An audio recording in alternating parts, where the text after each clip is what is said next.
Então, na aula passada, o último exemplo que nós vimos foi o da demonstração da dois colorabilidade das regiões do plano determinadas por retas. E esse foi essencialmente o desenho que nos levou a enxergar a prova, né?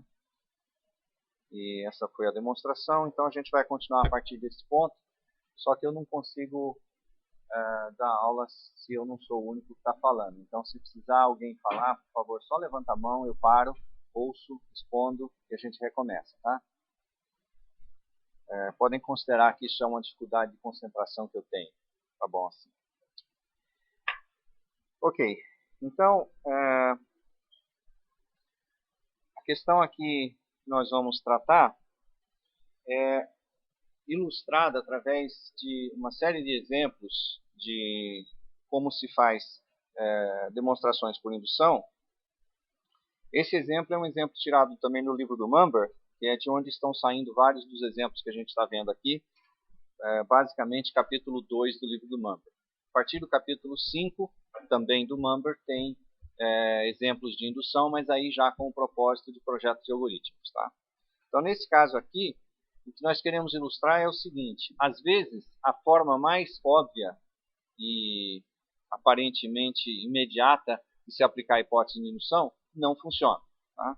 É o caso, por exemplo, da prova por indução dessa desigualdade daí. Então, nós queremos mostrar que se nós somarmos as frações cujo denominador são potências de 2, um número finito dessas parcelas totaliza menos do que 1. Isso é o que a gente quer provar. Então, certamente que a base da indução é verdadeira, porque a base da indução consiste, caso n igual a 1, caso n igual a 1 é apenas a primeira dessas parcelas, que é meio, que é menor do que 1, então a base é, obviamente, verdadeira. Então, na hipótese de indução, nós vamos assumir que esse resultado é verdadeiro para o valor n, e queremos provar que é verdadeiro para o valor seguinte, que é o valor n mais 1, então vamos provar que a soma das primeiras n mais 1 parcelas desse tipo, 1 sobre 2 elevado a i, ainda é menor do que 1. Então, olhando para a expressão do Sn mais 1, que é advinda daquele somatório, a gente vê que é simplesmente a soma do Sn acrescentada uma parcela a mais, que é a parcela seguinte, a parcela 1 sobre 2 elevado a n menos 1. Mas a hipótese de indução nos diz que Sn é menor do que 1. Então você diz, bom, legal, então eu já tenho uma parte substancial aí do que eu gostaria. Por exemplo, você olhando para a expressão do Sn mais 1, você enxerga que dessa parcela até a parcela imediatamente anterior à última, todo esse trecho daqui é exatamente o Sn, e nós sabemos que isso daí é menor do que 1. E a gente diz, então esse deve ser o lugar natural de se aplicar a hipótese de indução. O problema é que, embora Sn seja menor do que 1, você não sabe o quão perto de 1 Sn está sem fazer a soma. E a ideia não é fazer uma prova direta, e sim por indução. Então, o que você tem que fazer para completar essa prova, usando como hipótese de indução esse ponto onde se pode aplicar que Sn é menor do que 1, dependeria de você saber o quão próximo ele está, para saber que acrescentando o termo adicional, que é o termo 1 sobre 2 elevado a n mais 1, você não supera 1. Mas nós não sabemos disso. Então, a gente busca uma outra porção da expressão que aparece, na qual a hipótese de indução também se aplica. Então, se ao invés da gente olhar para esses primeiros termos, olharmos para os últimos n termos, então a gente olharia para os termos que vão deste até este, nós temos aí n termos também, ou seja, deixamos um de fora, mas agora foi o primeiro, que é esse que aparece separado aqui. E aí, olhando para essa soma que vai do 1/4 até 1 sobre 2 elevado a n mais 1, nós vemos que se a gente puser meio em evidência, o que aparece dentre essas duas chaves aqui é exatamente Sn. E Sn a gente sabe que é menor do que 1. Então a gente pode dizer que isso daqui é menor do que esse meio de fora, mais meio vezes 1, e aqui é onde aplicamos a hipótese de indução. Então veja, ela não foi aplicada nos primeiros n termos da soma.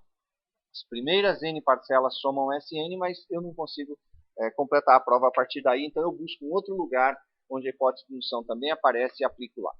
Então, fique alerta para a eventualidade de você precisar aplicar a hipótese de indução num lugar da expressão da demonstração que você está fazendo, que não é o mais imediato. Tá? Isso acontece com uma certa frequência. Este exemplo agora eu vou fazer de uma maneira diferente da que está feita no livro do Mumber, mas porque eu acho que é interessante conhecer diferentes formas de se provar a mesma coisa. Então, o que nós vamos provar aqui é... Deixa eu chegar logo no enunciado. É o enunciado da fórmula de Euler, que diz o seguinte: existe uma relação de igualdade que envolve somas entre número de vértices de um grafo, número de faces de um desenho do grafo, número de arestas do grafo. Então, o teorema é talvez o primeiro no qual, se a gente for olhar para o tamanho do objeto do enunciado, se fosse um algoritmo seria o tamanho da entrada, existem vários parâmetros. Então, o conceito que nós queremos aqui, que é o conceito de um grafo planar, ou também pode ser visto como o conceito de um mapa planar, ele é fundamental para entender esse teorema. E, essencialmente, é o seguinte: o que é um grafo planar? Um grafo planar, você pode pensar que ele é um desenho no plano, onde você representa três tipos de objetos, essencialmente, desenhando dois deles. E os três tipos de objetos são vértices, arestas e faces. As arestas podem ser segmentos de reta ou segmentos de curvas. Vértices podem ser denotados de várias formas. Por exemplo, aqui eles estão sendo denotados por pequenos círculos abertos. Cada aresta começa num vértice e termina num vértice. Se houver interseção entre duas arestas, o ponto de interseção entre as duas não é um vértice. É simplesmente aquele desenho que você fez daquele jeito acabou produzindo um ponto de interseção entre duas arestas. Toda vez que você forma um ciclo do tipo vértice, aresta, vértice, aresta, vértice, aresta e o vértice inicial de novo, esse ciclo define uma região do plano que, num desenho qualquer que você fizer, estará confinando uma porção do plano, uma área do plano. Essa área é chamada de face. Então, um desenho do grafo tem vértice, aresta e face. Grafo não é o desenho. O desenho é uma representação pictória do grafo. O grafo, na verdade, é uma estrutura topológica que te dá relações entre objetos. Quando você produz um desenho, você fixou aquele desenho, você tem um certo número de faces. O número de vértices é sempre o mesmo, o número de arestas é sempre o mesmo, se você está desenhando o mesmo grafo. Mas o número de faces, quem sabe poderia mudar.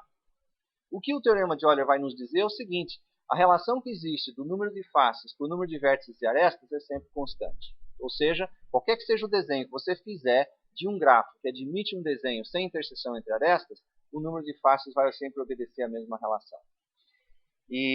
Então, o que a gente chama de grafo planar? É um grafo que tem algum possível desenho dele que não envolve interseção entre arestas. Então, deixa eu dar um exemplo aqui de um grafo. Se você pegar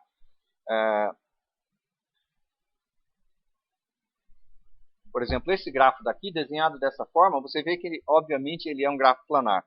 Mas esse mesmo grafo, que tem 4 vértices e um ciclo de 4 arestas, ele poderia ser desenhado dessa maneira.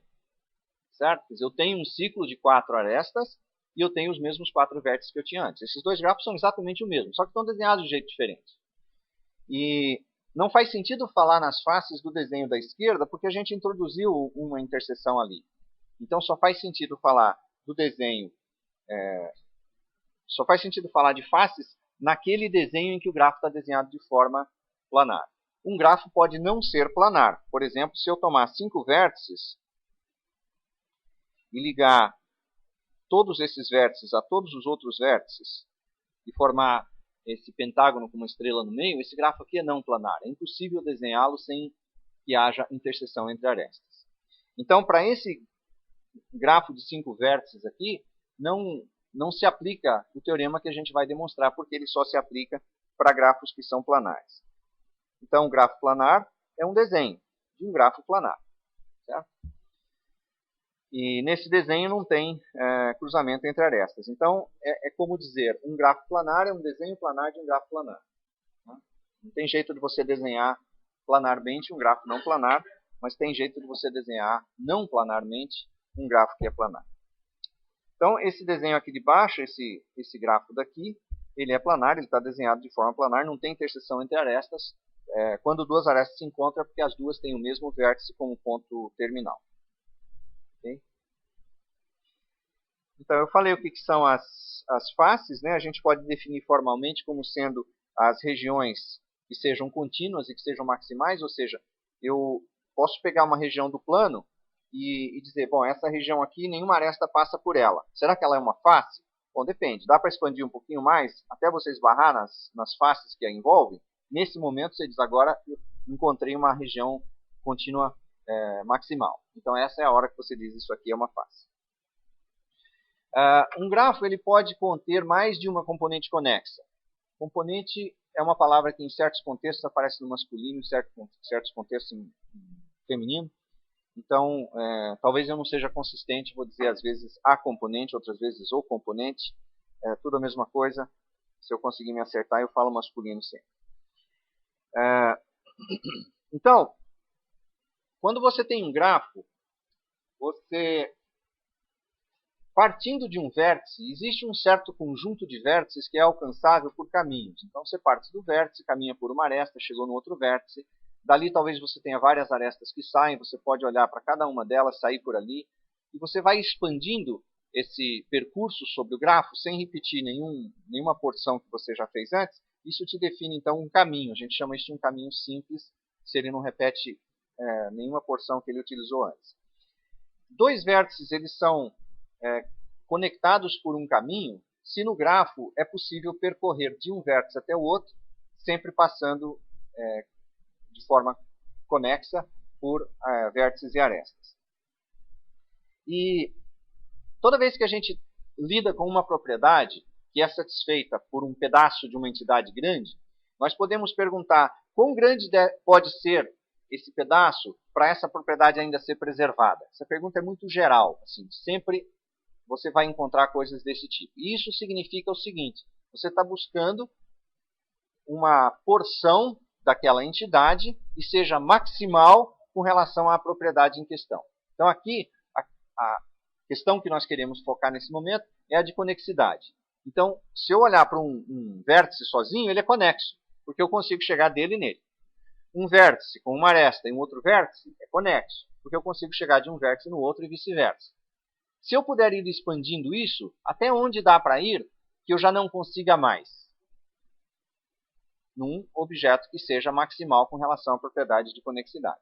Então, quando eu olho para porções do grafo, que são, por si só, também grafos contidos no grafo maior, eu digo que isso é um subgrafo. Então, eu estou interessado em procurar num grafo quais são os seus subgrafos maximais com relação à propriedade de conexidade. Deixa eu dar um exemplo disso aí.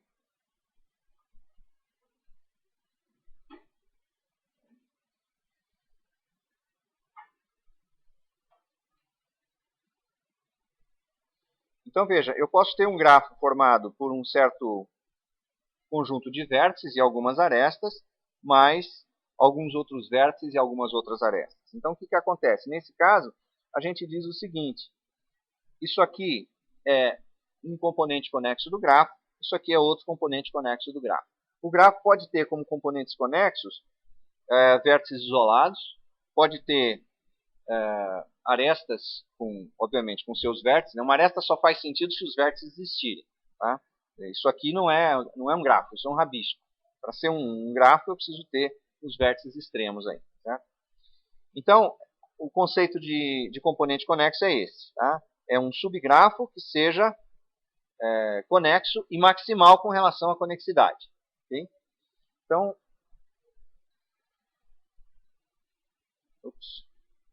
esse é o conceito que nós queremos aqui.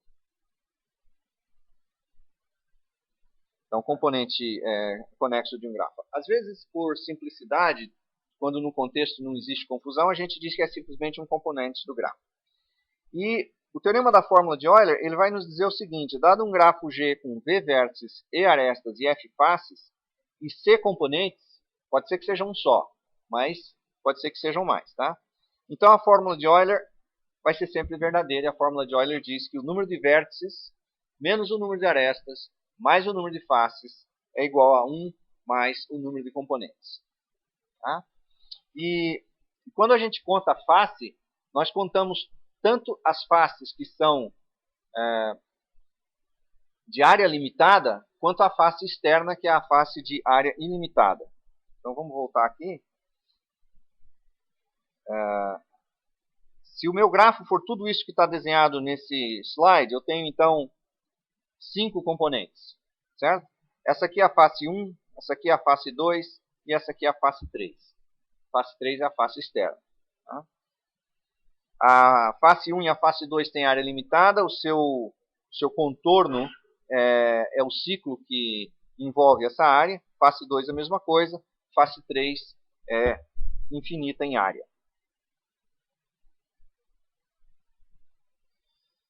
Então nós vamos mostrar que essa fórmula é verdadeira. Bom, por que eu quero que vocês vejam essa demonstração e também a do Mumber? Porque elas são bem diferentes.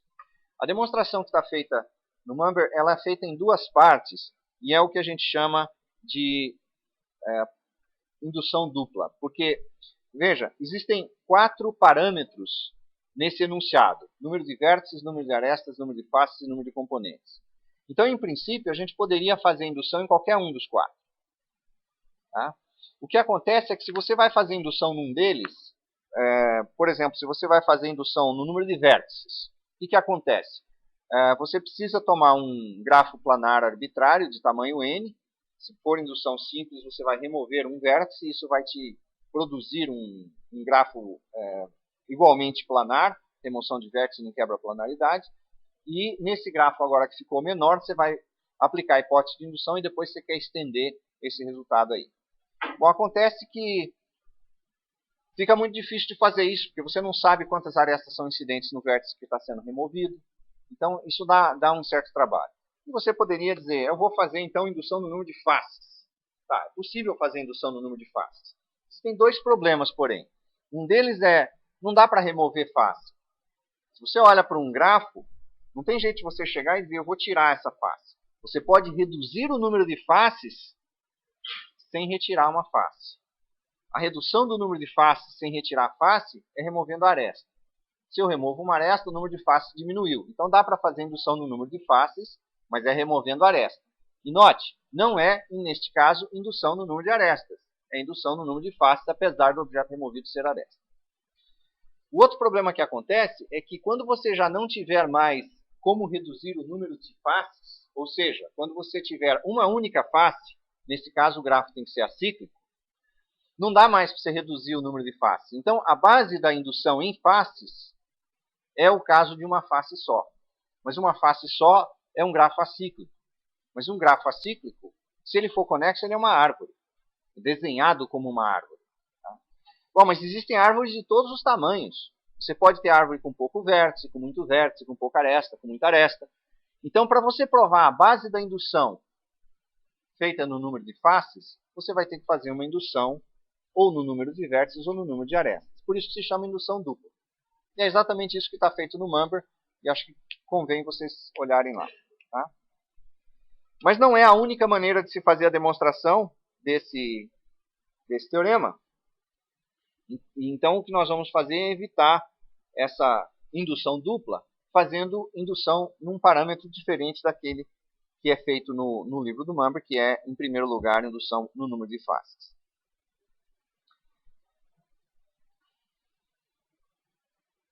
O enunciado que aparece no livro do Mumber é um pouquinho simplificado com relação a esse, no seguinte sentido. Presume-se que o grafo seja conexo. Então, ele tem um único componente. Então, a fórmula de Euler fica levemente modificada, porque o valor de C, que é o número de componentes, é 1. Então, a equação que a gente viu no enunciado fica sendo igual a 2. Tá? Então, nesse sentido, esse teorema aqui é um pouquinho mais geral. Então, nós vamos provar a fórmula de Euler por indução no número de arestas do grafo. Como é no número de arestas, a base da indução é o caso em que o número de arestas é 0, porque é o menor número que você pode ter de arestas num grafo. Né? Você pode ter a presença de vértices sem aresta nenhuma, e isso ainda é um grafo. Como o grafo não precisa ser conexo na versão que nós estamos demonstrando, porque o número de componentes entra na fórmula, então o número de faces, quando nós não temos aresta nenhuma, significa, portanto, a gente não tem ciclo, então não existe aresta de área limitada. Então ela é uma única, que é o plano inteiro. E agora, cada vértice do grafo, como não existe aresta, ele está isolado. Então o número de componentes é exatamente o número de vértices. Então a expressão que nós queríamos provar, que é igual a 1 mais c, é a expressão v menos e mais f. Mas acontece que o número de vértices é exatamente o número de componentes, o número de faces é 1 e o número de arestas é 0, então a expressão se verifica e essa igualdade então é verdadeira. Então isso mostra a base da indução.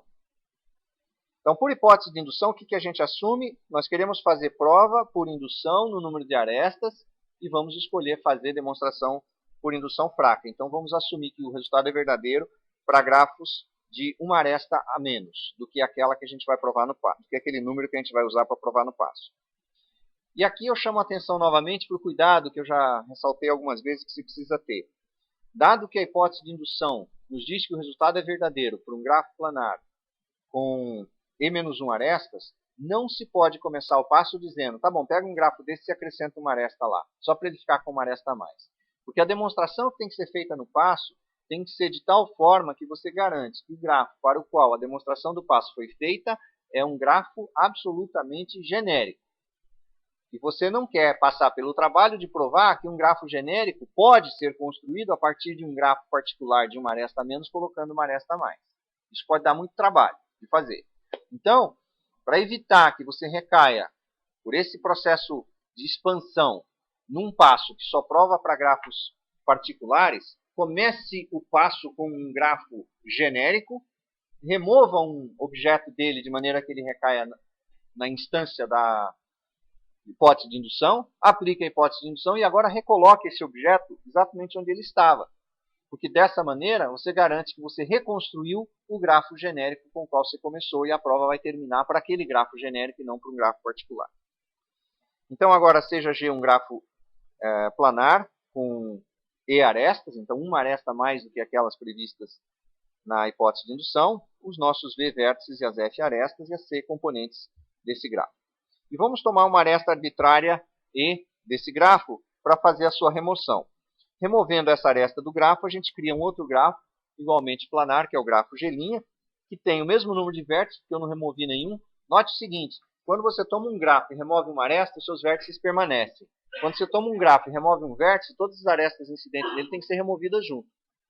Porque a aresta não pode existir sem o vértice extremo. Se o vértice que é extremo de alguma aresta foi removido, a aresta tem que ir junto.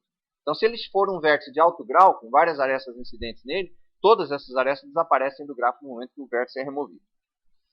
Então, esse grafo G', ele tem o mesmo número de faces, ele tem F' faces, ele tem uma aresta a menos e ele tem C' componentes. A questão é, mudou o número de faces? Tenho que analisar. Mudou o número de componentes? Eu tenho que analisar. Mudou o número de vértices? Eu já sei que não, porque eu só removi a aresta. Tá?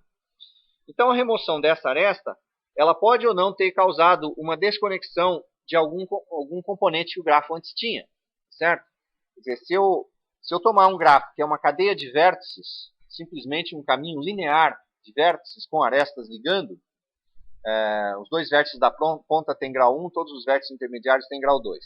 Qualquer aresta que eu remover quebra esse caminho em dois caminhos.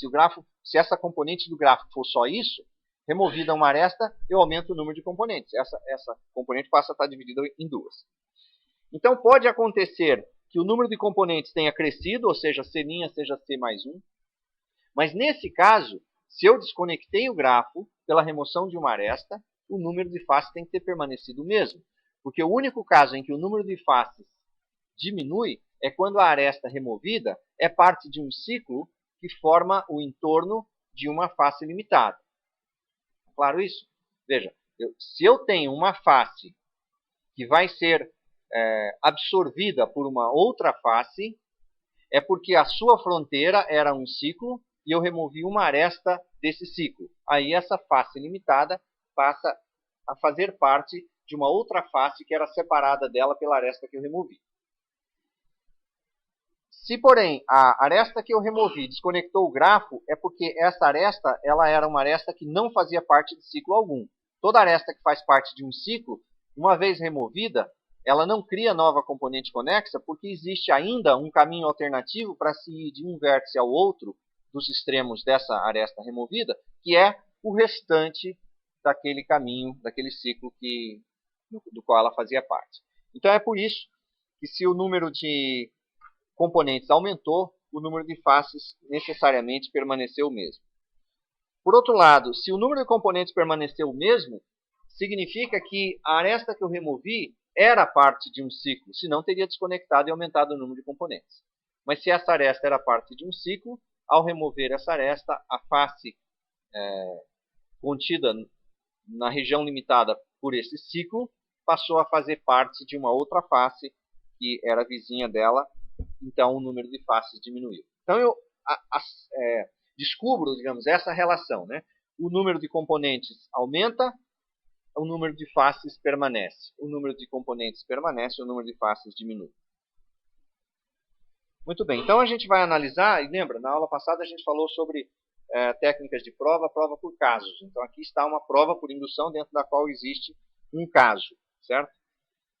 Então, no caso em que o número de componentes aumentou, nós sabemos que no grafo original o número de vértices menos o número de arestas mais o número de faces é o número de vértices que permaneceu o mesmo, menos o número de arestas, que é o número de arestas E, que é o número de arestas E' mais 1, e o número de faces permaneceu o mesmo, porque eu estou considerando o caso em que houve a criação de uma componente a mais.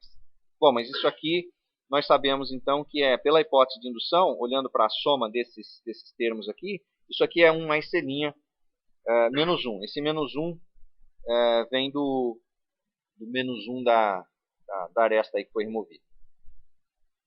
Bom, mas isso aqui é exatamente C', só que C' é o quê? É o número novo de componentes. E o número de componentes eu sei que cresceu, então ele é 1 a mais do que eu tinha antes.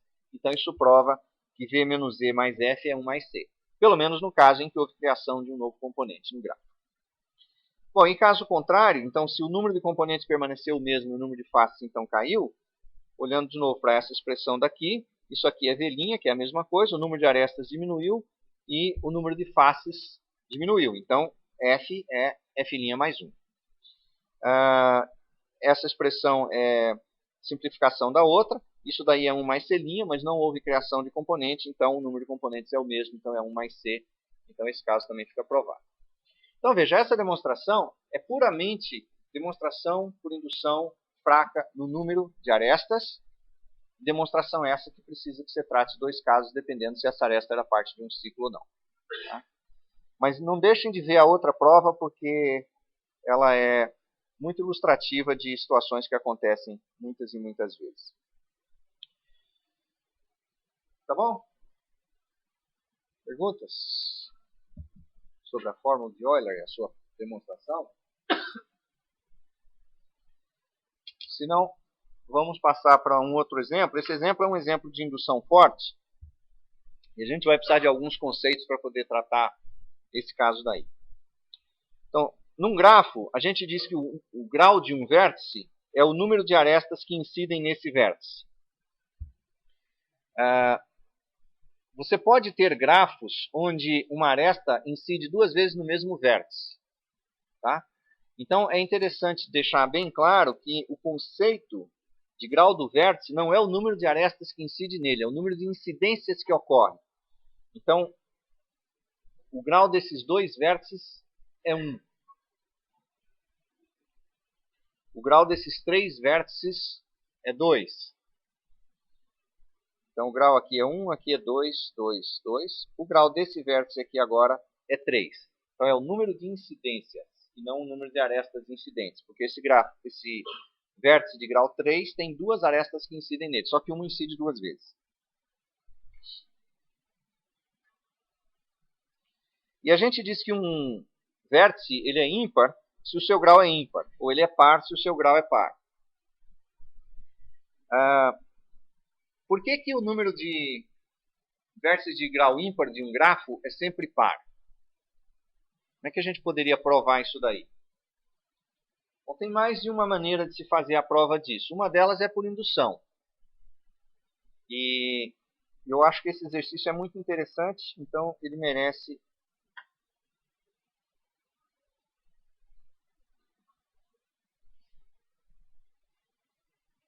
ficar formalizado.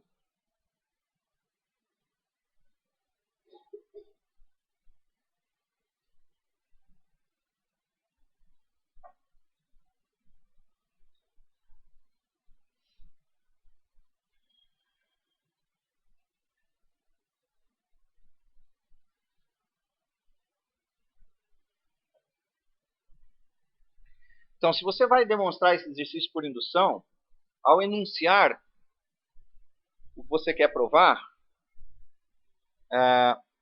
certos cuidados precisam ocorrer, eu vou dizer quais são, e apresentado o enunciado, você já percebe o seguinte: existem dois parâmetros sobre os quais eu posso fazer a demonstração por indução, que é o número de vértices e o número de arestas. Então, quais são os cuidados que eu tenho que ter ao enunciar formalmente o que eu quero provar? Bom, em primeiro lugar, não fazer restrições desnecessárias. Por exemplo, uma restrição desnecessária seria dizer o número de vértices de grau ímpar de um grafo planar é par. Por que tem que ser planar? Certo? O número de vértices de um grafo conexo, o número de vértices de grau ímpar de um grafo conexo é par. Por que tem que ser conexo? Isso são restrições desnecessárias. Na verdade, isso vale para qualquer grafo, planar ou não, conexo ou não. Tá? Muito bem, então enunciado da forma mais geral possível, né? Dado um grafo G, o número de vértices de grau ímpar de G é par. Dado esse enunciado, você vê que como o grafo é o parâmetro, é o objeto sobre o qual você quer fazer a prova, os parâmetros naturais de indução são o número de vértices e o número de arestas. Qual é a diferença entre um bom aluno e um mau aluno numa hora dessas? O mau aluno, ele procura ver quem já fez e vai olhar a solução e destrói o exercício transformando-o num exemplo. O bom aluno é aquele que tenta fazer o exercício, consiga ou não. Se não conseguir, ele procura o monitor. E o excelente aluno é aquele que tenta fazer por indução no número de vértices, conseguindo ou não, ele tenta fazer por indução no número de arestas, conseguindo ou não, ele procura o monitor para verificar se o que ele fez está certo. Então, esse exercício, embora eu não esteja dizendo aqui, usando indução no número de vértices, ou indução no número de arestas, ou indução no número de vértices e indução no número de arestas, obviamente eu espero que vocês procurem fazer esse exercício tanto por indução no número de vértices quanto por indução no número de arestas. Tá? Mas será que é a única forma de demonstrar o resultado? Quer dizer, suponha que alguém está duvidando que isso é verdade. Será que não dá para construir um gráfico cujo número de vértices de grau ímpar é ímpar? Tá? Então, existe mais de uma maneira de se provar isso. Por indução tem pelo menos duas, que são por indução fraca no número de vértices e por indução fraca no número de arestas. Mas certamente dá para provar também por indução forte, se você assim o quiser. Mas existe uma demonstração que é resultado de uma mera manipulação algébrica. Né? Se o grau de um vértice é o número de incidências nesse vértice, isso significa que se eu somar o grau de todos os vértices, eu estou somando o número de todas as possíveis incidências. Como cada aresta produz duas incidências, o número total que eu obtenho somando todos os graus tem necessariamente que ser par. Então, se eu fizer o somatório do grau de VI para todo o vértice I do grafo, então, para todo o VI, vértice do grafo G, o grafo G, geralmente a gente denota por VE, V é o número de vértices e é o número de arestas. Então, essa soma daqui, é a soma dos graus, é a soma do número de incidências. Cada aresta contribui com duas, então isso daqui eu já sei que é duas vezes o número de arestas do grafo. E esse número aqui, portanto, é par. Bom, mas então agora eu vou tomar esse somatório e vou dividir em dois somatórios. Eu vou somar os vértices de grau par e vou somar os vértices de grau ímpar. Bom, eu continuo somando todos os graus, porque se ele for de grau par, eu estou somando do lado esquerdo, se ele for de grau ímpar, eu estou somando do lado direito. Bom, mas isso permite, então, dizer que a soma dos graus dos vértices de grau ímpar é a diferença entre o número par duas vezes o número de arestas e esse outro número par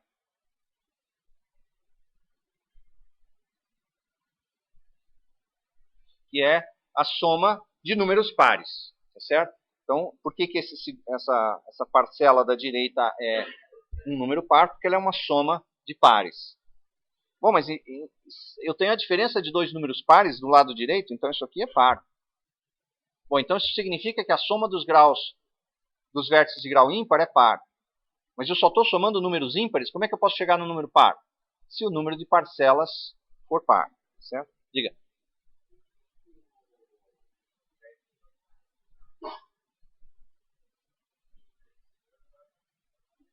Desculpa. Não, eu não estou dizendo que o número de vértices de grau par é par. Eu estou dizendo que a soma dos graus dos vértices de grau par é par. Certo? Então, o número de vértices de grau ímpar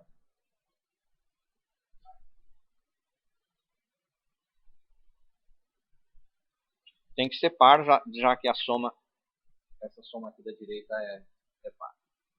Então, essa é uma maneira direta, exclusivamente por um pouquinho de manipulação algébrica aí, de se provar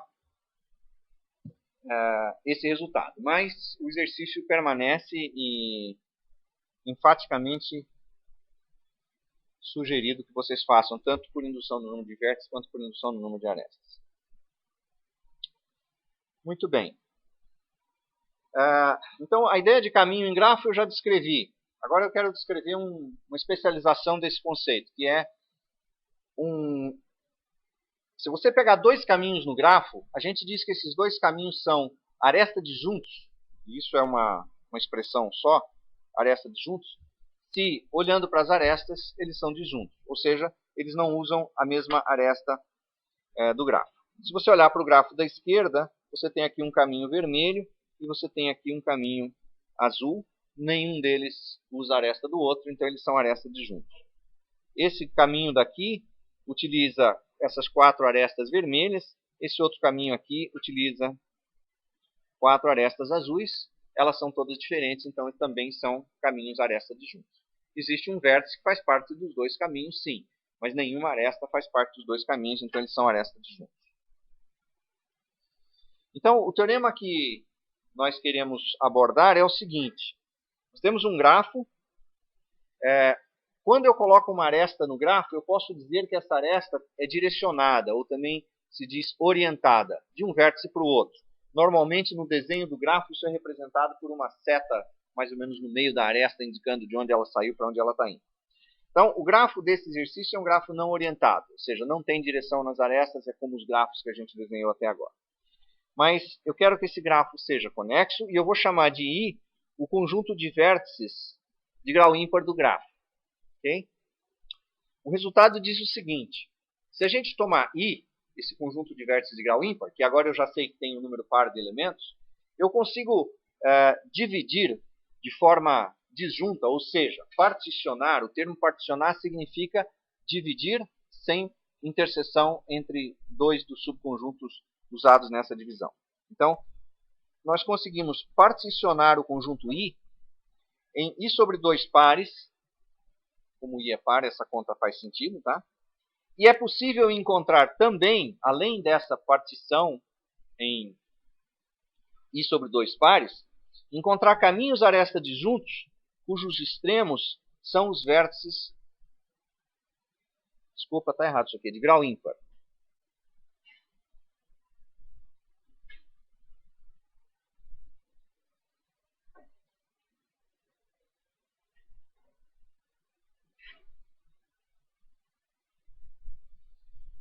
Então a ideia é a seguinte, você tem o grafo, você vai lá e olha quais são os vértices de grau ímpar, e agora nós queremos identificar pares de vértices de grau ímpar, e note que todo vértice de grau ímpar vai fazer parte de algum desses pares. Por isso que eu vou ter cardinalidade de I sobre dois pares. Tá? cada vértice faz parte de exatamente um par. Então, digamos, eu tenho o par de vértices de grau ímpar A1 e A2, o outro par de vértices de grau ímpar B1 e B2, o outro par de vértices de grau ímpar C1 e C2 e assim por diante. Então, além de ser possível encontrar um jeito de particionar, e isso poderia ser trivial, né? Você pega o primeiro vértice de grau ímpar, pega outro vértice de grau ímpar, diz esses dois formam um par, agora pega mais dois, diz formam outro par e assim por diante. Mas existe uma exigência a mais. Cada par de vértices de grau ímpar precisa ter um caminho que os liga. Ah, mas o grafo é conexo, sempre tem.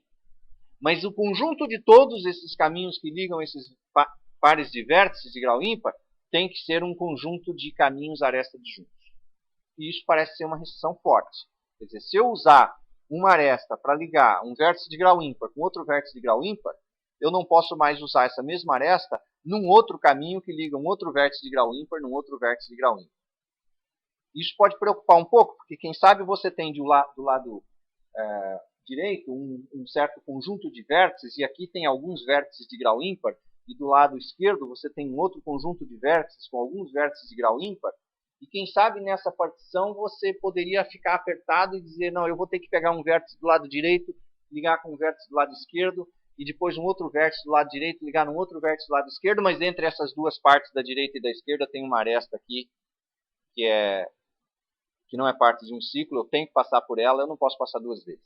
Então, essa é a natureza da dificuldade do problema. Tá? Diga.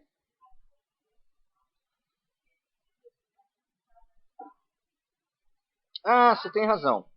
Obrigado. Obrigado. Não estava falando dos vértices pares, estava falando dos pares de vértices. Ótimo. Ok.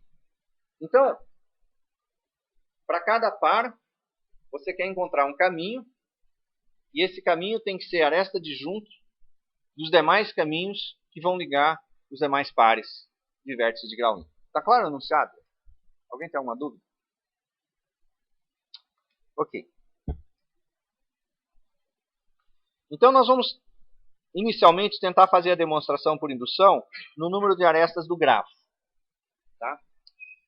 Se você imediatamente pensou numa demonstração por indução simples, eu diria que provavelmente você está estudando o suficiente de indução para que isso seja um pensamento rápido. Mas provavelmente você não está estudando suficiente indução para você conseguir se esquivar do risco de sempre estar pensando que a indução tem que ser simples. A indução tem que ser fraca. Então a ideia, como eu disse no slide anterior, é que isso aqui seja um exemplo de indução forte. Então o que nós vamos querer fazer é a remoção, para que a indução seja forte, de possivelmente mais do que uma aresta. Tá? Muito bem, mas a base da indução seria o caso em que o grafo não tem aresta alguma. Bom, mas se o grafo não tem aresta alguma, qual é o grau de cada vértice do grafo? Tem que ser zero. Quantos vértices de grau zero eu posso ter num grafo desses? Só um, porque ele é conexo. Se o grafo é conexo, eu não posso ter dois vértices isolados, senão eu teria um grafo desconexo. Bom, então eu tenho um vértice só, e esse vértice tem grau par, então o número de vértices de grau ímpar desse grafo é zero. Tá certo?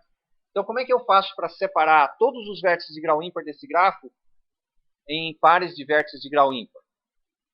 É muito fácil, né? Eu formo zero pares, porque eu tenho zero vértices para colocar nesses pares. Isso é o que a gente chama uma prova por vacuosidade, ou seja, não existe nenhuma situação na qual eu preciso fazer a demonstração. Então, não há inverdade em afirmar que, nesse caso, o enunciado é verdadeiro. Ele é verdadeiro por vacuosidade. Se alguém não tem familiaridade com esse termo, eu sugiro voltar no MC 348, no livro do Rosen, nas primeiras páginas, acho que é capítulo 1 ou 2 no máximo, onde se fala sobre as primeiras técnicas de prova. Então tem lá prova por vacuosidade, prova trivial, etc. Essa aqui é uma delas. Então, como o número de vértices de grau ímpar é zero, efetivamente não há necessidade de se provar nada na base. Bom, então qual é a hipótese de indução? A hipótese de indução é que eu ver se eu estou no slide certo. Isso. A prova por indução é que para todos os grafos conexos com menos que E arestas, o resultado vale. Tá? Ficou ruim eu botar amarelo em cima do amarelo? Não, dá para ler, né?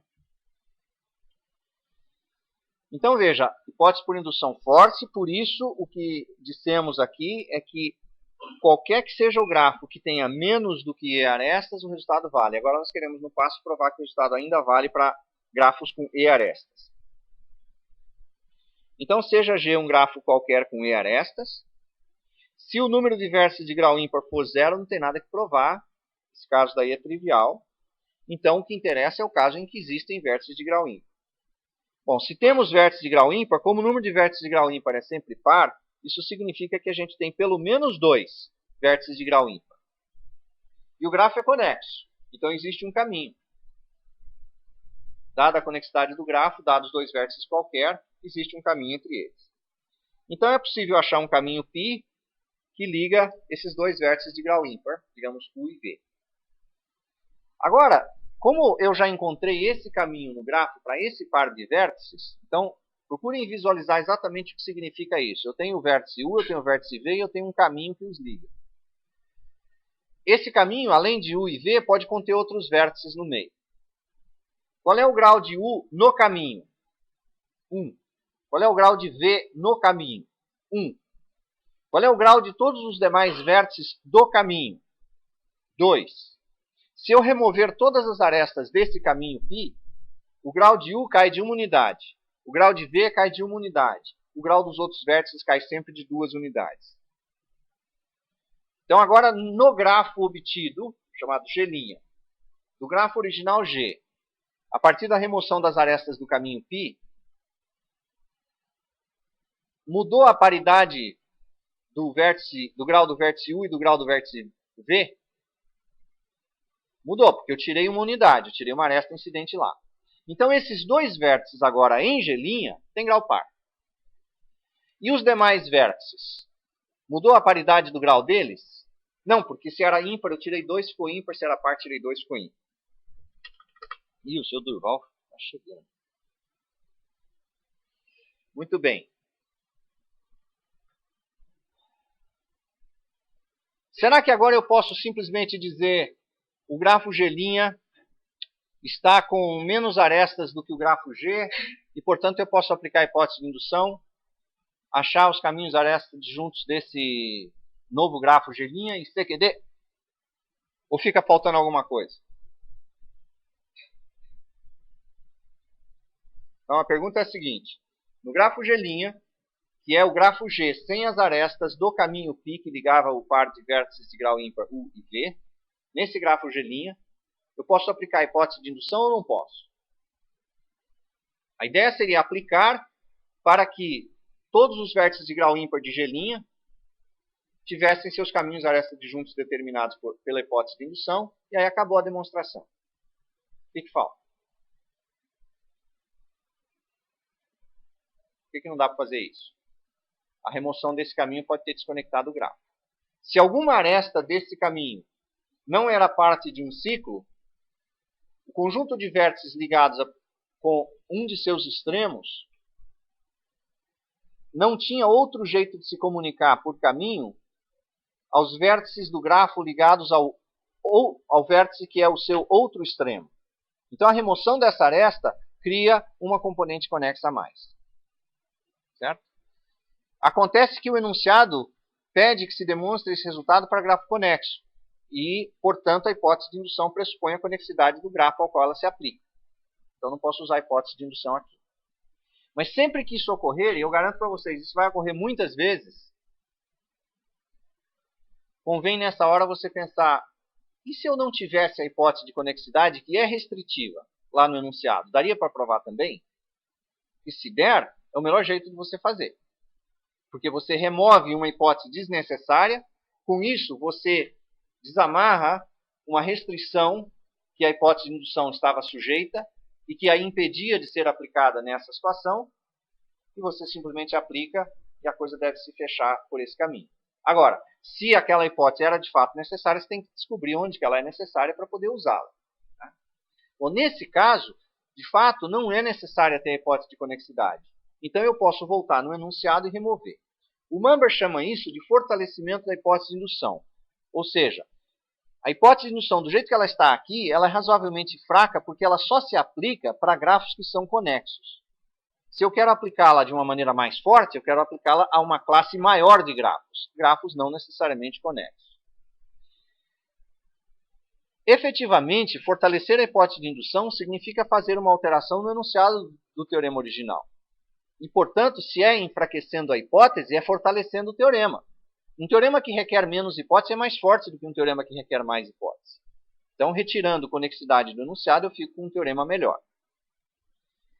Bom, então o grafo G', obtido de G com a remoção dessas arestas do caminho π, ele tem menos arestas de fato, e tem dois vértices de grau ímpar a menos, porque o grau de U e o grau de V em G' agora são pares.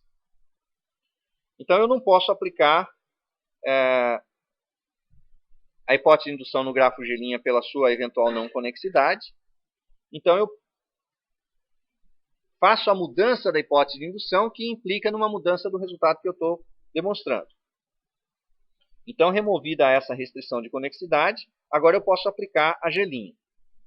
Então, aplicando a hipótese de indução ao grafo G', a pergunta que surge é: se a hipótese de indução me dá caminhos arestas disjuntos ligando todos os vértices de grau ímpar do grafo G', e se o par de vértices adicional de G, que era U e V, já tem um caminho que liga esses vértices, acabou a prova. A questão é, eu tenho em G' caminhos arestas disjuntos, 2 a 2. Eu tenho em G um caminho a mais. Será que esse caminho não está usando alguma aresta que foi usada em algum dos caminhos da hipótese de indução? Se sim, então eu não tenho caminhos arestas disjuntos quando eu olho para os caminhos no grafo G inteiro. Mas acontece que no momento que os caminhos foram gerados ligando os pares de vértices de grau ímpar de G', as arestas de π nem sequer estavam presentes, então não poderiam ter sido usadas em nenhum dos caminhos lá. Então, de fato, todas as arestas de π não são compartilhadas com nenhum dos caminhos encontrados pela hipótese de indução. Então, realmente, todos os caminhos são arestas disjuntos e formam o que nós queríamos. E aí você olha para esse teorema e você diz o seguinte: puxa, mas então eu posso pegar qualquer par de vértices, achar um caminho entre eles, remover as arestas e seguir esse processo sem ter que escolher cuidadosamente quem são os pares de vértices de grau ímpar? É exatamente isso. E às vezes essas coisas surpreendem. Quer dizer, é tão simples você encontrar caminhos arestas juntos ligando os pares de vértices de grau ímpar de um grafo, que é arbitrário. Pega um vértice, pega outro arbitrariamente, acha um caminho entre eles. O teorema faz exatamente isso. Joga fora essas arestas e resolve o novo problema que sobrou. Certo? Se houver quebra de componente conexa, em cada componente conexa, o número de vértices de grau ímpar é par. E aí você vai encontrar os caminhos arestas disjuntos entre os pares de vértices de grau ímpar de cada componente conexa isoladamente. Dessa componente conexa, dessa outra, assim por diante.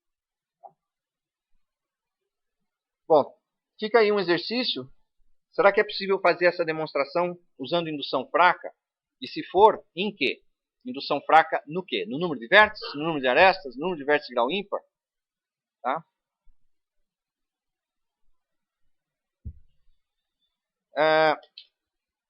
A minha experiência em instâncias passadas dessa disciplina é que a introdução do conceito de indução reversa, nesse momento, pode causar uma certa confusão, e se isso não for feito com muito cuidado e entendido com muito cuidado, realmente é um desastre. Porque confundir o método de indução que a gente viu até agora com o método de indução reversa é uma lástima. Começa a aparecer verdadeiras barbaridades em termos de demonstrações por induções em exercícios, em provas, etc. Então, antes de vermos especificamente esse conceito, deixa eu tentar dar uma ideia um pouco mais intuitiva desse processo. Tá? Lembram que eu comentei que indução é como se fosse uma cadeia de dominós que você quer derrubar o primeiro e garantir que todos eles caem, né? Então, você coloca uma fileira de dominós, você aplica uma certa força no primeiro, o primeiro cai, derruba o segundo e assim por diante. É isso que você quer. A demonstração por indução fraca, chamada direta, porque ela caminha dos menores valores para os maiores valores, consiste basicamente de você provar duas coisas, que são a queda do primeiro, que é a base da indução, e, assumindo que um arbitrário cai, provar que o seguinte cai. Certo? Essa é a ideia da indução direta fraca. Muito bem. Como é que é a indução forte? A indução forte consiste de você ter uma situação parecida, só que agora, vamos dizer o seguinte, os pesos dos dominós são crescentes da esquerda para a direita. Então você vai dizer, eu aplico uma força no primeiro, ele cai, ele derruba o segundo. Com o peso desses dois, o terceiro também vai cair. Com o peso desses três, o quarto vai cair. Tá? Então aqui, veja, você precisa de um pouco mais de informação a respeito do passado para poder provar o que vem adiante.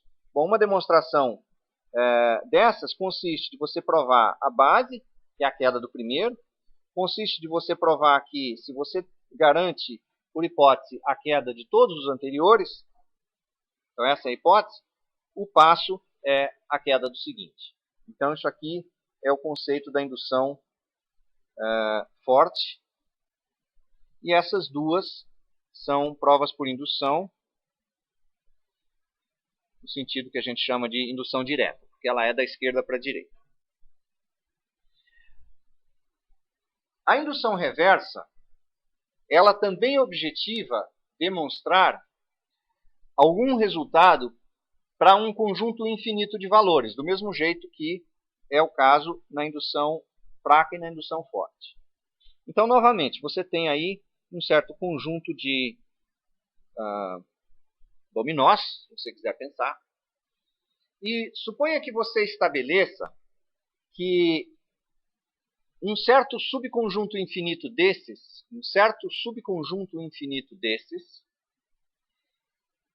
satisfaz o requisito. Ou seja, pensando em termos de dominós, existe uma subsequência de dominós que eu consigo provar que cai. Então, por exemplo, eu consigo provar que o primeiro cai, eu consigo provar que o segundo cai, o quarto, o oitavo, o 16º e assim por diante. Ou seja, os dominós, por exemplo, das potências de 2. Tá? E isso daqui forma a base da indução. Então, veja, a base da indução é o estabelecimento da veracidade do resultado numa subsequência infinita do conjunto para o qual você quer fazer a demonstração completa. Ora, o que isso significa? Que se eu desejar provar que um certo dominó que está numa posição arbitrária cai, eu posso tanto demonstrar que ele cai sendo empurrado pela esquerda, e seria uma indução direta, ou eu posso demonstrar que ele cai porque tem algum dominó que está caindo para cá e que está à direita dele e vai derrubá-lo. Tá? E essa é a diferença, então, entre a indução direta e a indução reversa. É a ideia de que a queda desses dominós, ela se dá não da esquerda para a direita, mas da direita para a esquerda.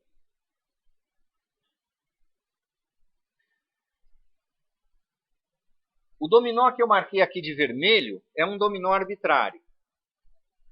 Dado que o conjunto dos dominós que caem provados na base formam uma subsequência infinita, significa que à direita do dominó vermelho existe algum dominó que cai. Tá bom? Então existe um dominó marcado de laranja à direita do dominó que eu quero provar que cai. E o que eu vou fazer agora é uma mímica da demonstração por indução direta fraca para provar que sempre que um dominó cai arbitrariamente, o dominó imediatamente à esquerda dele também cai. Então, suponha que eu tivesse provado isso. Então, eu teria provado, por exemplo, que o dominó 3 cai porque o 4 cai. Eu teria provado que o dominó 7 cai porque o 8 cai, que o 6 cai porque o 7 cai, que o 5 cai porque o 6 cai. E eu terei provado que o vermelho cai porque o laranja à direita dele é responsável pela queda do seu anterior, que por sua vez é responsável pela queda do seu anterior, até que eventualmente eu chego no vermelho. Então, para completar essa prova, a hipótese de indução é a queda de um dominó apenas. E o passo é a queda do dominó anterior. Por isso que se chama indução reversa.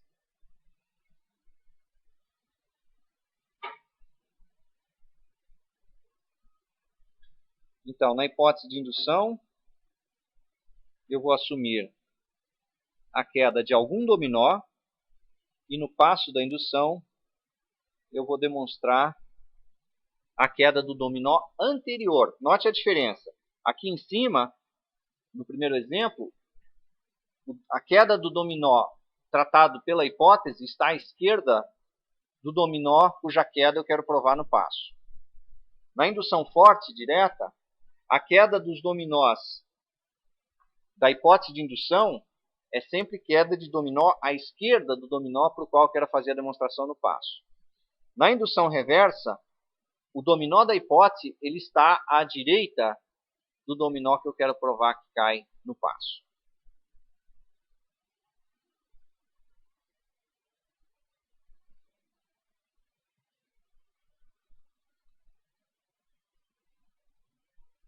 Então essa é a indução reversa.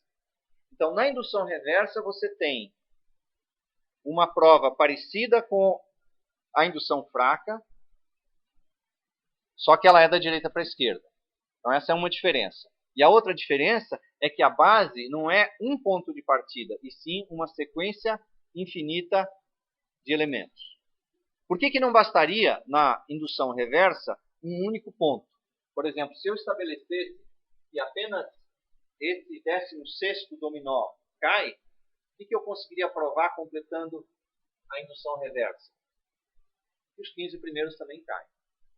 E acabou. E o 17º? Não tem informação nenhuma sobre ele, nem os outros à direita. Por isso eu preciso ter uma subsequência infinita, de tal modo que, desejada a demonstração da queda do késimo dominó, eu sei que algum dominó à sua direita também cai, e eu sei que a sua queda garante a queda do anterior para todos eles, então o késimo eventualmente vai cair também. Está claro a intuição da coisa? Conseguiram entender direitinho a diferença entre a indução reversa e as outras? Vocês conseguiram, se todos vocês conseguiram, é a primeira vez. Significa que ou eu melhorei muito a explicação, vocês são todos muito brilhantes. Não tem confusão nenhuma. Ok. Parabéns. Então, o princípio da indução reversa ele pode ser enunciado da seguinte forma. Supondo que a proposição Pn vale para um subconjunto infinito dos números naturais, e supondo que se vale para Pn, então vale para Pn-1 também, então o resultado vale para todo n natural.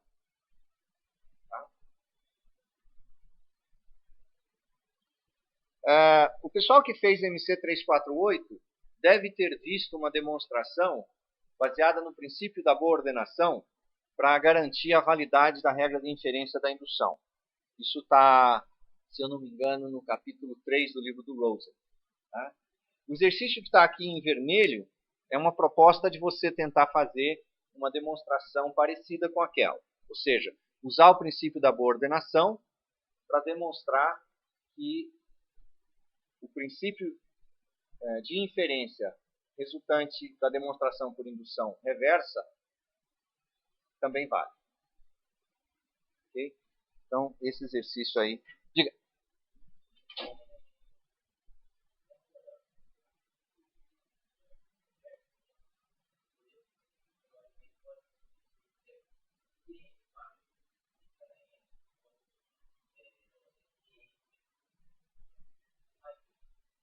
Essa é a parte reversa, né? Tá. Você quer sempre caminhar para trás. Ok.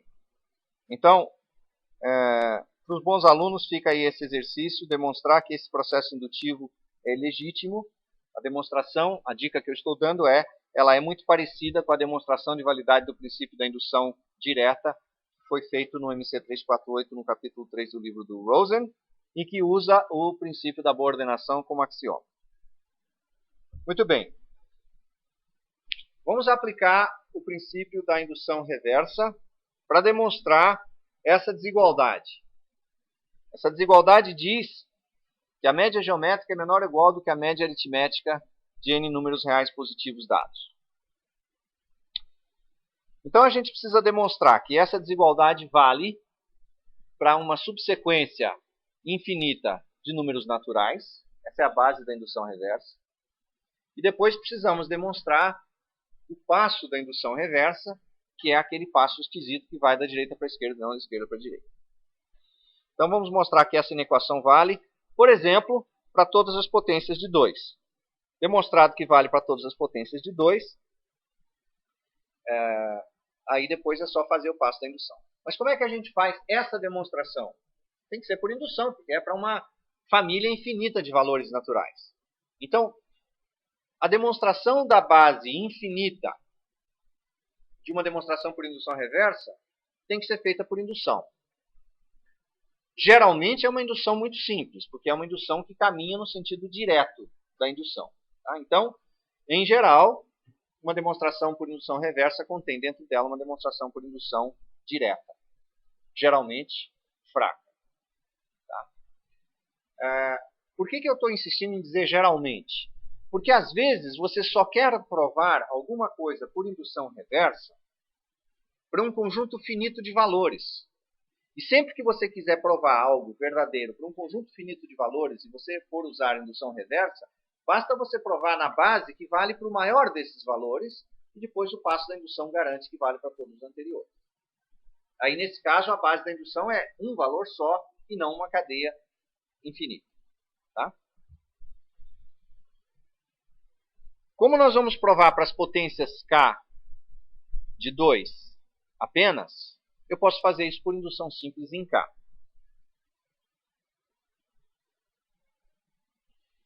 Então, veja, por exemplo, se eu tomar n igual a 1, que é o caso k igual a 0, o teorema é imediato, é óbvio.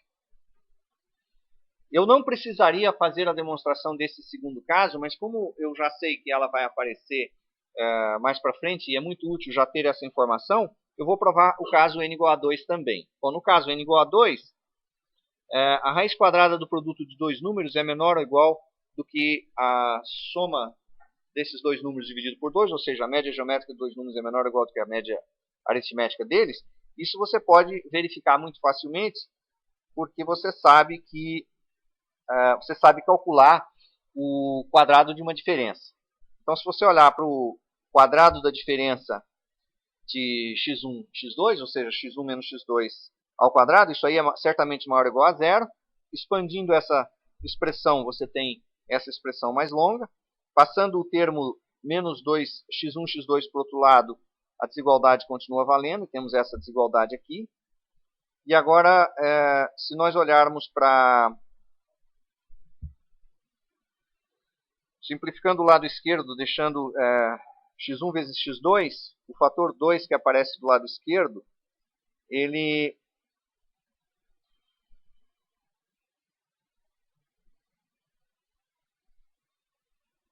pode ir para o lado direito. Isso me dá x1 ao quadrado mais x2 ao quadrado sobre 2, que é menor ou igual x1 ao quadrado mais x2 ao quadrado sobre 2.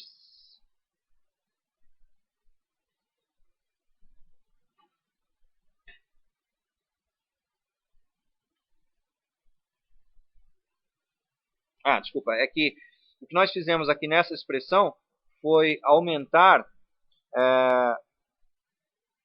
o que eu tinha, que era x1 ao quadrado mais x2 ao quadrado, agora eu dividido por... Como é que é? Oh, maravilha, isso mesmo. Elevou ao quadrado dos dois lados. Do lado esquerdo fica 4x1 quadrado x2 quadrado. O lado direito na verdade, completou o quadrado. Completou o quadrado do lado direito, somando 2x1, x2, e somando do lado esquerdo, novamente, 2x1, x2. Então, do lado esquerdo fica 4x1, x2, do lado direito fica a expressão que está dentro do parênteses. Passando 4 para o lado direito, a gente fica com essa expressão daqui. Só que do lado direito, isso é x1 mais x2 ao quadrado sobre 4, e extraindo a raiz dos dois lados, a raiz desse lado e a raiz do outro lado faz sumir o quadrado dali. Note que eu procedi a essa demonstração que está aqui embaixo, dessas 5 linhas, de baixo para cima. Né? Bom, por que eu fiz isso de baixo para cima? Porque essa desigualdade inferior é a primeira desigualdade que, de fato, eu sei que é verdadeira. A que eu quero provar é aquela de cima. Tá? Então, é muito importante observar que aqui são todos cis e só cis. Né? Isso aqui não são implicações simples. Tá? Então, é a desigualdade de baixo que, com a implicação para a esquerda, garante a penúltima desigualdade, que com a implicação para a esquerda, garante a de cima, e assim por diante, até que a gente chega na última. Cuidado para você não partir de uma expressão que você quer provar, como essa de cima, da 5, e sair usando implicações para a direita e chegar numa última que você disser, está vendo? Ó, deu verdade. E daí? Não provou nada lá em cima, né? Você pode provar verdade partindo de algo que é falso. Você não pode, a partir de algo que é verdadeiro, chegar em algo que é falso. Por isso que eu fiz questão de fazer de baixo para cima isso daí. Muito bem. Então, o que nós provamos? Até agora, provamos apenas que o resultado vale para n igual a 1 e n igual a 2. Mas nós queremos provar que essa equação vale para as potências de 2, para todas elas. Nós estamos fazendo uma indução direta fraca desse fato. Então, vamos olhar para o próximo valor de k. Então, se por hipótese de indução esse resultado é verdadeiro para n igual a 2k, 2 elevado a k, perdão, então eu vou olhar para 2 elevado a k mais 1, que é o próximo, e isso é a mesma coisa que 2n. Então, reescrevendo o lado esquerdo da equação, nós temos a média geométrica dos 2n primeiros termos, então é o produto deles elevado a 1 sobre 2n, que é a mesma coisa que a raiz quadrada do produto dos primeiros n deles, elevado a 1 sobre n, e o produto dos n seguintes deles, elevado a 1 sobre n. É a mesma expressão escrita de novo. E agora vamos simplificar a notação e vamos chamar de y1 a média geométrica dos primeiros n termos e de y2 a média geométrica da segunda metade, dos últimos n termos.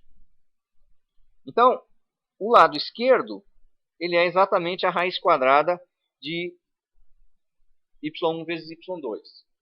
Mas isso eu sei pelo segundo caso que eu demonstrei, que era o caso 2, aplicado agora a y e não a x, que é menor ou igual do que y1 mais y2 sobre 2. Bom, então, agora olhando para o lado direito, eu posso fazer a substituição disso daí. Nós sabemos que y1 é menor ou igual do que a média aritmética dos n primeiros, por hipótese de indução. Sabemos que y2 é menor ou igual do que a média aritmética da segunda metade. Então, fazendo a soma disso daí, obtemos que o resultado de fato é verdadeiro para 2n. O que a gente provou até agora? A base da indução reversa. Como fizemos essa prova? Por indução direta fraca. Okay? Então, agora, usando o passo da prova por indução reversa, nós queremos provar que se o resultado vale para n, então ele também vale para n menos 1. Certo? Queremos agora caminhar para a esquerda um passo.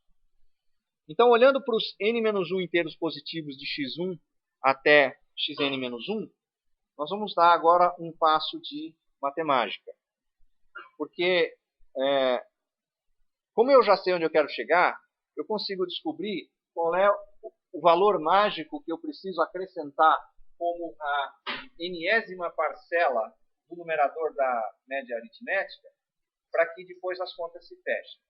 Como é que seria que nós faríamos para descobrir, bom, qual é aquele z? De onde saiu isso daí? Eu teria que começar a prova essencialmente do fim e ir voltando para descobrir qual é o valor que eu precisava. Então, neste caso, eu vou seguir o método matemático, que é dizer, olha, se eu pegar esse valor aqui vai dar certo, quer ver?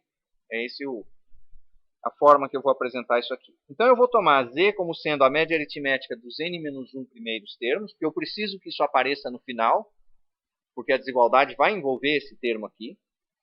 Por hipótese de indução, se eu olhar para esses n valores, de x1 a xn-1 e o xn sendo z, então se eu olhar para esses n valores, pela hipótese de indução, veja, a hipótese de indução diz aqui, ó, o resultado vale para n, certo? Então, em particular, para esses n valores, vale. Então, essa desigualdade aqui é verdadeira. Essa desigualdade vem da hipótese por indução. Tá? Mas o que eu tenho do lado direito? Essa expressão do lado direito, que é x1 mais x2 mais xn-1 mais z sobre n, essa expressão aqui, se eu olhar lá em cima, o que eu consigo perceber? Tome essa igualdade aí e multiplique por n-1. Então você vai ter n-1 vezes z do lado esquerdo igual ao numerador da fração. Some z dos dois lados. Do lado esquerdo você vai ter nz, do lado direito você vai ter ainda aquele numerador mais z. Agora divida por n dos dois lados, você fica exatamente com z igual a essa média aritmética desses n valores que aparecem aí. Então isso significa que a média geométrica das n variáveis de x1 a xn-1 e z é menor ou igual do que exatamente z. Então essa é a conclusão que a gente tirou até este momento. Agora nós vamos elevar os dois lados a essa potência n sobre n-1, e isso transforma esse expoente do lado esquerdo em 1 sobre n-1 e do lado direito em n sobre n-1. Agora, para limparmos o que aparece do lado direito, nós vamos multiplicar por z elevado a menos 1 sobre n-1. Vamos multiplicar os dois lados. E isso daí vai cancelar o termo z que aparecia do lado esquerdo.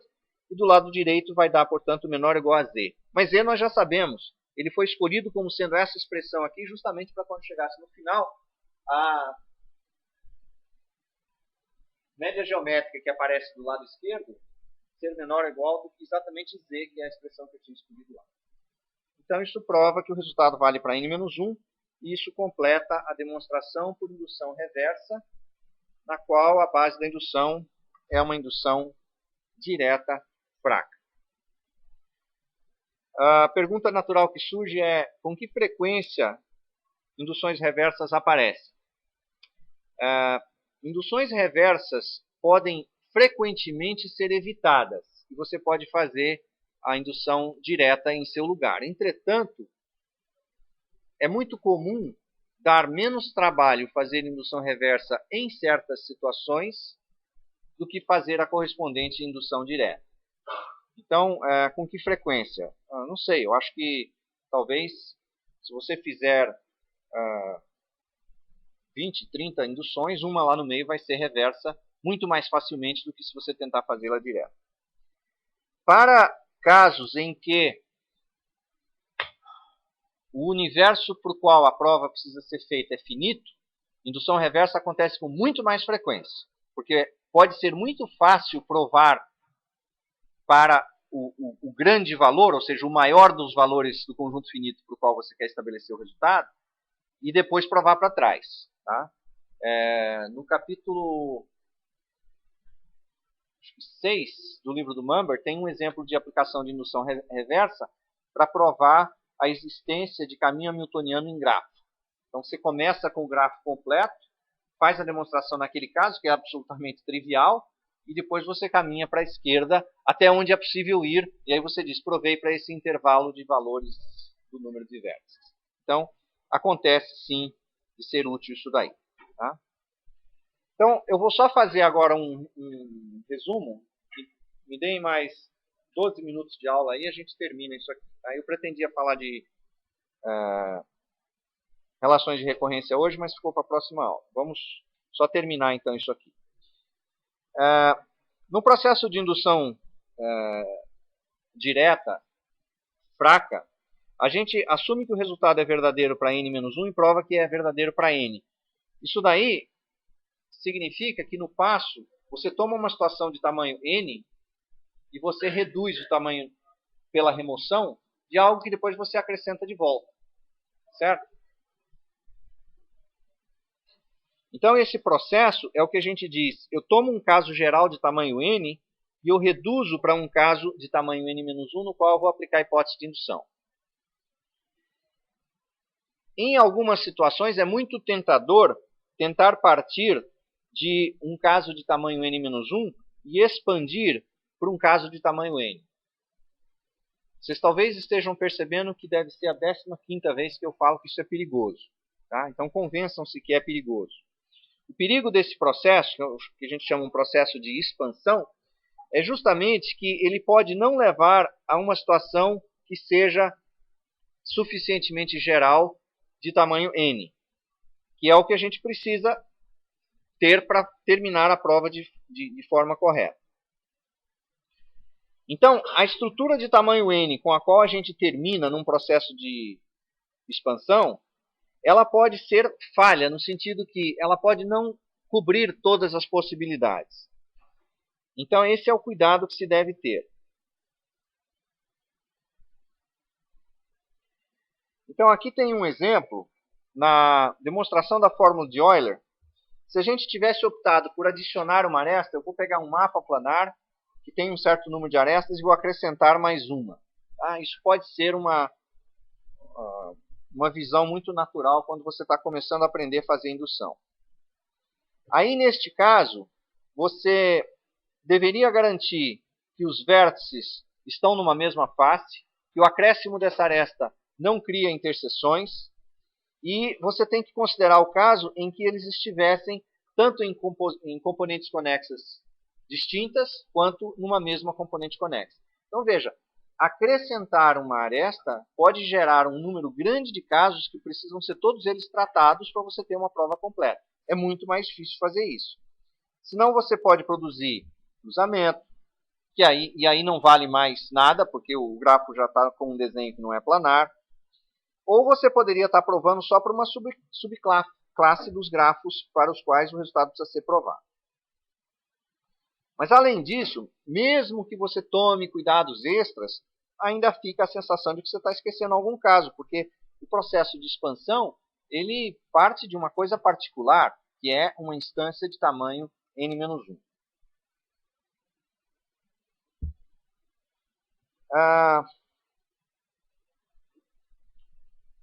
Se vocês fizeram um 348 comigo, já viram esse exemplo aqui, mas para benefício dos demais, ou dos que já esqueceram, considere que nós queremos provar essa proposição. Dadas n retas no plano, se elas são concorrentes duas a duas, ou seja, se qualquer par delas sempre tem um ponto em comum, então todas elas têm algum ponto em comum, simultaneamente. Tá? Esse resultado claramente é falso, né? Basta você desenhar 3 retas que se interceptam formando um triângulo na região limitada, você sabe que o resultado é falso. Mas isso aqui parece uma demonstração correta. Veja só, a base da indução é se eu tiver uma reta só. Bom, se eu tiver uma reta só, eu não tenho duas retas concorrentes duas a duas, então o resultado é verdadeiro por vacuosidade. Não há o que falhar, já que eu tenho uma reta só. No caso 2, vamos até exagerar, vamos fazer uma base dupla. Já fiz o caso 1, vou fazer o caso 2 também. Se eu tiver duas retas concorrentes, todas elas têm um ponto em comum, já que são só duas. Né? Então, considere que a proposição é válida por hipótese de indução para n-1, onde n agora é maior do que 2, porque, afinal de contas, na hipótese, o caso 2 já está resolvido. E vamos olhar para n retas no plano e ver o que a gente consegue deduzir daí. Bom, pela hipótese de indução, todo o subconjunto de n-1 retas das n retas que eu estou tratando no passo, fecha a porta, por favor. Obrigado. Pela hipótese de indução, elas têm um ponto em comum, certo? Então vamos dizer que nós tenhamos dois subconjuntos de n-1 retas. Para cada um dos dois o resultado vale. Então, todas as retas do conjunto S1 têm um ponto em comum, todas as retas do conjunto S2 têm um ponto em comum. E a questão agora é o que é S1 interseção S2? Bom, se a união dos dois tem n retas e cada um dos dois tem n-1 retas, isso significa que a interseção dos dois tem que ter exatamente n-2 retas. Tem que ter só uma reta de diferença. Né? Mas, então, veja só. E agora eu vou procurar induzi-los ao erro e vou fazer isso muito cuidadosamente. Eu vou absolutamente ler o que está escrito para que não haja lapso de verbalização minha dizendo uma coisa diferente da que está lá. Olha só. O ponto em comum às retas de S1 tem que ser igual ao ponto em comum às retas de S2, senão duas retas distintas de S1 interseção S2 se tocariam em mais de um ponto, o que não é possível. O curioso é o seguinte, essa frase ela é absolutamente verdadeira. Do jeito que ela está escrita, ela é absolutamente verdadeira. E daí já se segue, portanto, que a demonstração está completa. Então, note o que eu disse. A frase, portanto, o ponto em comum às retas de S1 tem que ser igual ao ponto em comum nas retas de R2. Essa frase, eu não sei da veracidade dela. Tá? Mas eu sei a veracidade do seguinte. Duas retas distintas de S1 interseção S2 se tocariam em mais de um ponto, que não é possível. Essa parte é verdadeira. Mas então, onde que falha o argumento? Esse tipo de erro é muito comum em provas de avaliação de conhecimento dessa disciplina, que é fazer uma afirmação absolutamente verdadeira, concluir precisamente o que se deveria, com uma regra de inferência inválida aplicada aí no meio. Tá? O fato de que a premissa é verdadeira e de que você quer chegar na tese não torna qualquer forma de fazer esse caminho daí verdadeiro. Tá? Então, qual que é o problema aqui? O problema aqui é que nós estamos dizendo, se não duas retas distintas de S1 interseção S2. Quem disse que S1 interseção S2 tem que ter duas retas distintas sempre? Vamos voltar para o slide anterior. Olha só, nós queremos provar esse resultado a partir do caso 3, porque o caso 1 e 2 foram provados na base. Se nós queremos provar a partir do caso 3, o conjunto S poderia ser que tivesse 3 retas. E o que nós podemos dizer sobre o número de retas que aparecem em S1 interseção S2? Pode ser uma só. Então não faz sentido falar de duas retas distintas da interseção, porque a interseção poderia ter uma reta só. Que é o caso que acontece, então está descrito aqui embaixo. Né? Se n for 3, S1 interseção S2 contém apenas uma reta, então não faz sentido falar das duas retas distintas ali. Logo, não é possível concluir a validade do caso 3 no passo. Se de repente você esbarrar numa situação dessas, você tem que dizer o seguinte, ou eu tenho que mudar o passo para ele conseguir provar o caso 3, ou eu tenho que ir na base provar o caso 3, ou o caso 3 é falso. Que é o caso aqui, né? O caso 3 é falso. Na verdade, não só o caso 3 é falso, todos os casos a partir de 3 são falsos. Os únicos casos verdadeiros são 1 e 2 que a gente provou na base. Então a afirmação realmente é falsa. Bom, para finalizar, só uma observação a respeito da ligação entre indução matemática e os invariantes de laço que a gente vinha fazendo nas aulas anteriores. Né? Um invariante de laço é uma propriedade que, satisfeita pelas variáveis do algoritmo, independente da iteração que você faz naquele passo, serve para você estabelecer a corretude do algoritmo. Então, para você estabelecer a corretude, é muito frequente você fazer isso por indução, porque, afinal de contas, o laço vai ser executado um certo número de vezes. Então, aqui tem um exemplo que eu deixo como exercício para vocês, que é o seguinte. Convém anotar isso aí para começar a trabalhar logo. Copia esse algoritmo aqui, é rapidinho. Então, a ideia é, usando o invariante de laços, provar a corretude desse algoritmo por indução. O objetivo desse algoritmo é converter um número inteiro para a sua representação binária. Então, ele recebe o número inteiro, n, e ele produz na saída a representação binária b desse número. Então, como é que ele faz isso? ele tem aqui um laço que vai da linha 4 até a linha 7, que essencialmente é um processo de divisão inteira por 2, desse número que está variando aí, o número t, e o resto dessa divisão é, digamos, o bit da vez. Então, da posição k, você joga isso aí no vetorzinho b, e com isso você monta o vetor formado pelos bits da representação binária do número n. Então, o que eu estou deixando como exercício para vocês é determinar um invariante adequado para esse grupo de linhas aí, né, para o laço da linha 4 até a linha 7, e depois provar por indução que, de fato, esse invariante permanece verdadeiro desde o menor dos casos até o maior dos casos. Ou seja, você vai provar que isso é verdade para, por exemplo, n igual a 0. Isso é a base da sua indução, o invariante é verdadeiro. Depois você vai provar que se o invariante é verdadeiro para um valor anterior a n, então ele é também verdadeiro para n, e é através dessa demonstração por indução que você estabelece a corretude do algoritmo pelo invariante. Tá bom? Então eu vou parar por aqui. Na próxima aula nós vamos ver relações de recorrência. Obrigado.